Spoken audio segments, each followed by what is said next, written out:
Rappeler le numéro de téléphone qu'il va afficher dans un court instant. Lui, c'est bien Marcel Yado, jeune compétent, 01 48 52 94 02. Il m'a demandé si avec mes verres, je ne vois pas bien.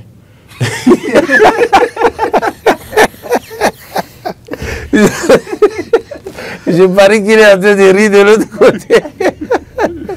Il constate que je vois bien, non? 01 48 52 94 02. Il m'a dit que vous m'avez aidé à lire. Allez, on parle de portefeuille magique, la part d'argent à proscrire de sa vie. Moi, je vais vous le dire, lorsque les gens parlent de portefeuille magique, la première idée qui me vient à l'esprit, j'ai dit, mais vous savez faire portefeuille magique, mais allez faire pour être milliardaire. Pourquoi vous voulez me faire ça, moi? Allez faire pour être milliardaire, vous. Parce qu'ils n'ont pas besoin d'argent. Attendez, je ne comprends pas, s'il vous plaît. S'il vous plaît, vous savez faire portefeuille magique. Mais allez faire pour être milliardaire, pour qu'on entende parler de vous. Non, pourquoi vous voulez faire portefeuille magique à nous autres? Non, et ils occupent les sites internet, exactement. Ils occupent, je ne sais pas, les pages, et ils vendent de l'illusion. Je vous laisse la parole.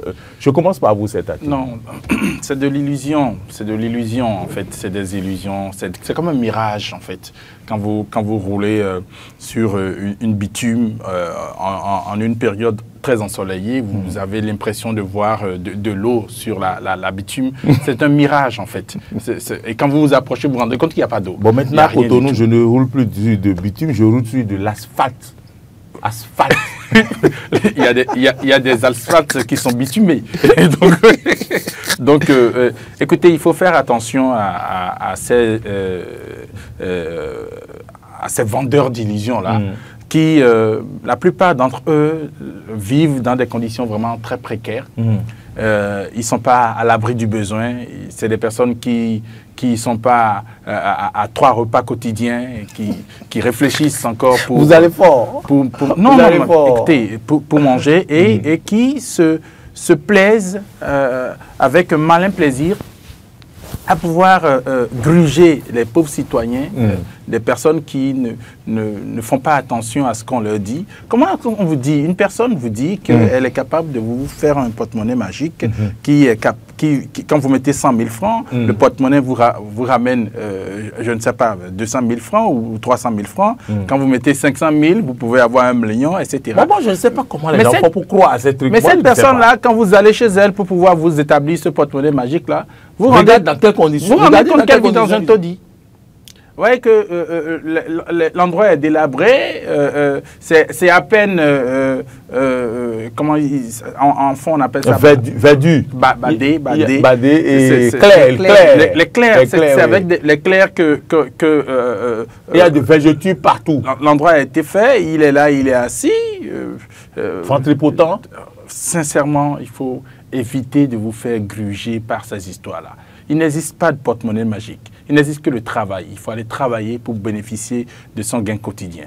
Et si vous avez un Dieu, si vous croyez en lui, continuez à prier et demandez-lui de pouvoir toujours vous aider à avoir votre pitance quotidienne. Il n'existe pas de porte-monnaie magique. Si vous ne travaillez pas, vous allez toujours vous faire gruger par ces personnes-là.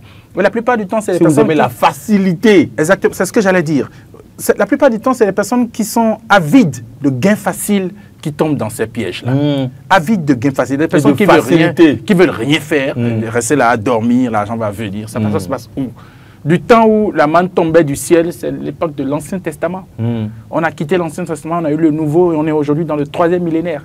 Et vous voulez que la manne vienne du ciel? Vous voulez qu'un porte-monnaie magique puisse vous donner de l'argent? Soyons réalistes. Vous savez, l'homme a raconté une histoire réelle quand j'étais enfant, un monsieur dont la femme se battait pour avoir un supermarché garni et tout.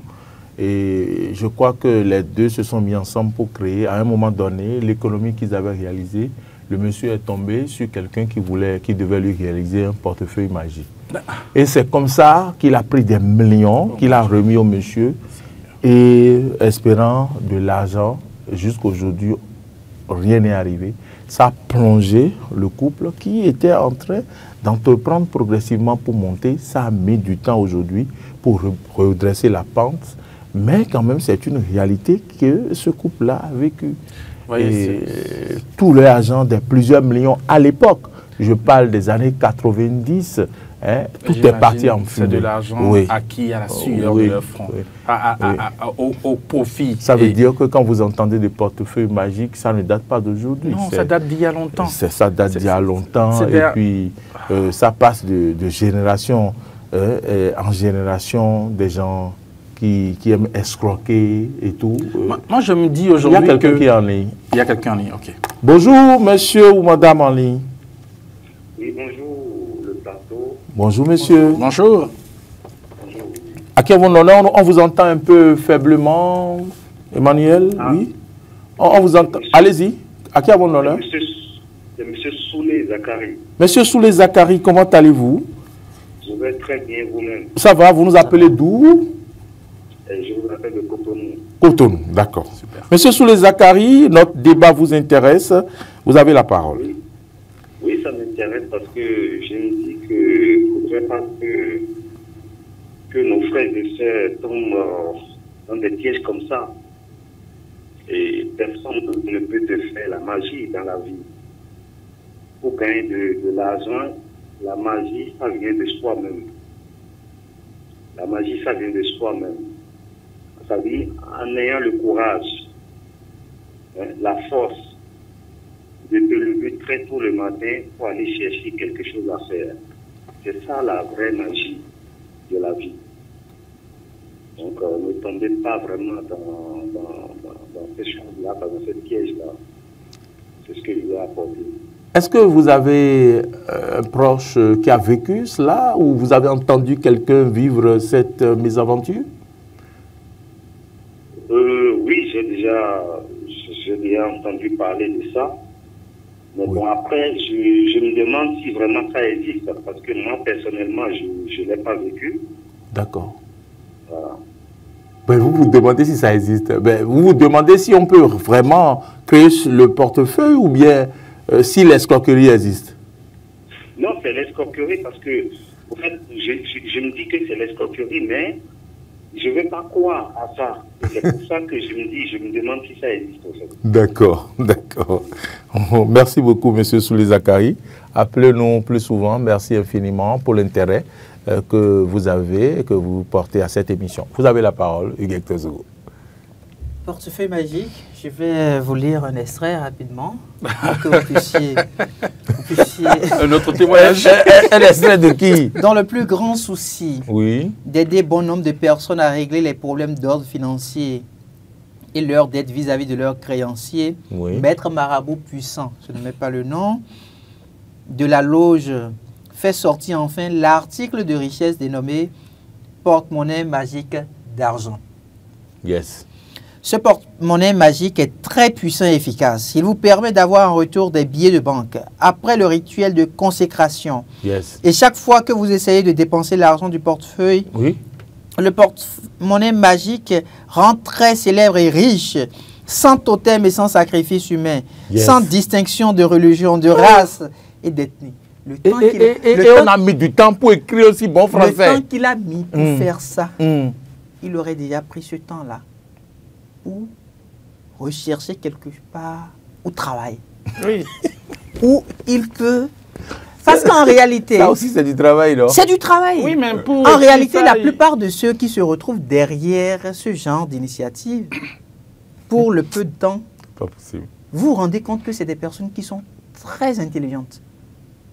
C'est de l'eau. Soit c'est des personnes qui sont très intelligentes et paresseuses, ou soit c'est des personnes, telles qu'il a décrit tout à l'heure, vivant dans des environnements un peu bizarres, mais qui rêvent à coup sûr d'être multimilliardaires. Donc, quand vous prenez par exemple votre véhicule, vous quittez la maison pour venir au boulot, le matin quand il vous rencontre, il se moque de vous. Oh, lui, ce qu'il fait là, nous on sera riche d'ici peu. On sera. Oui. et ils mettent les stratégies en place. Le test que je viens de vous lire là, c'est un test qui est... Authentique, oui, c'est quelqu'un qui a écrit ça. Ce n'est pas juste mis en ligne, hein, mais c'est un site, regardez. C'est un site qui est créé. Wow. Comment on peut investir et créer un site internet pour ça? Eh mais moi, mon problème n'est pas là. Comment des gens peuvent croire en ces choses? C'est ça que moi, je ne comprends pas. Les gens y croient parce que depuis le bas âge, ils ont vécu dans la facilité. Ils ont vécu dans la facilité. On ne leur a pas appris à se battre. Pas du tout. Et à comprendre que rien n'est aussi facile que ça. Parce qu'en fait, c'est une question, c'est comme le phénomène ICC. Vous avez vu des personnes aller investir. Oui, des personnes, des intellectuels. Hein? Des intellectuels. Oui. Mais c'est le gain facile. Allô, bonjour, téléspectateurs ou auditeurs en ligne. Auditeur depuis la commune d'Adiara, c'est le maréchal premier, le saint paysan vivant. Il faut ajouter le vivant. Ouais. Le saint paysan vivant, bonjour. Bonjour, son atteste. Maréchal premier.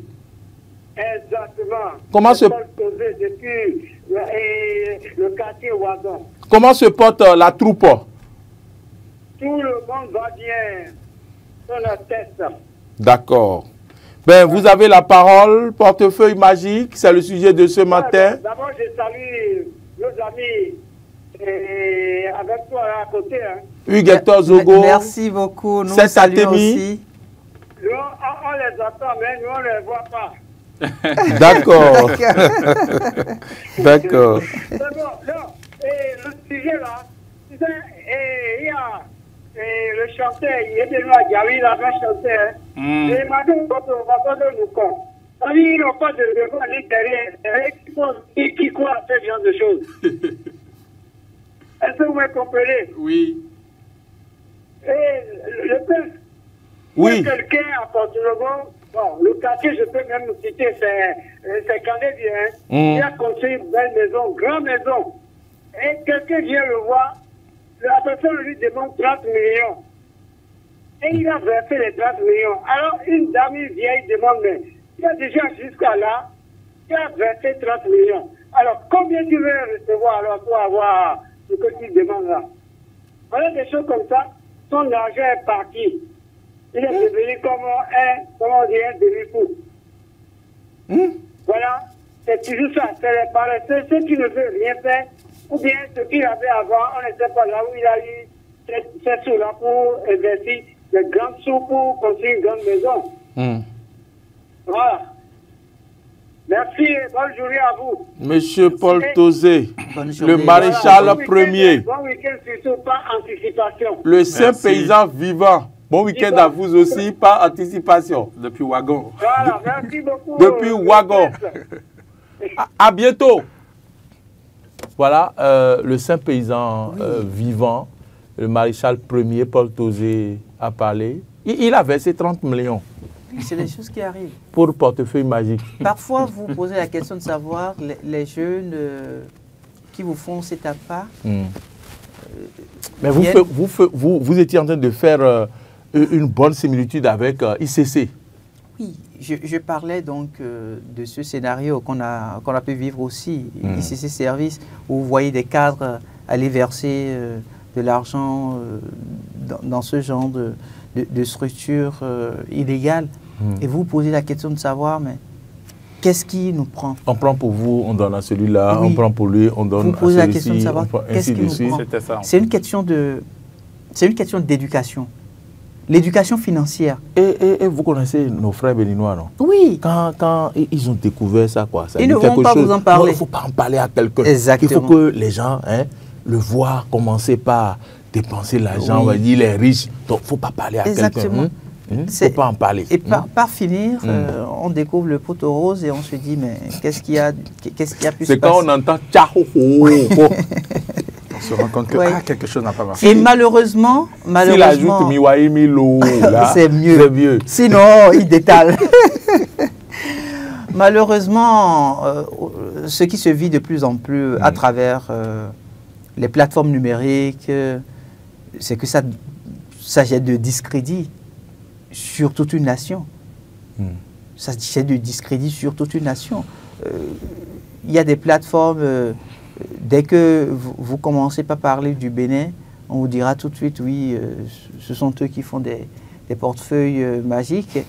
Et ça fait qu'aujourd'hui, il y a plusieurs entrepreneurs qui auraient pu profiter des opportunités en ligne, mais malheureusement perdent de la clientèle.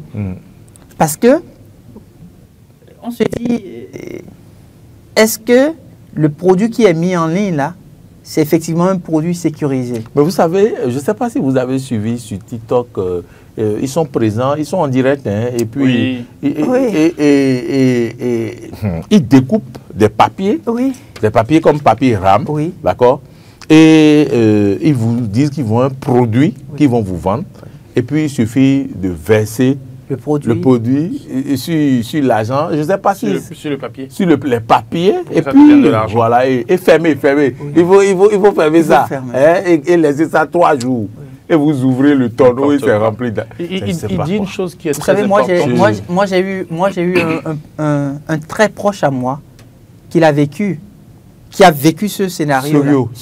Je vous assure, un très proche à moi. Quand je dis très proche, la personne m'est très proche à moi qui a vécu ce scénario, qui allait chercher son salaire en tant que retraité et qui allait déverser les sous aux intéressés, à ces jeunes-là.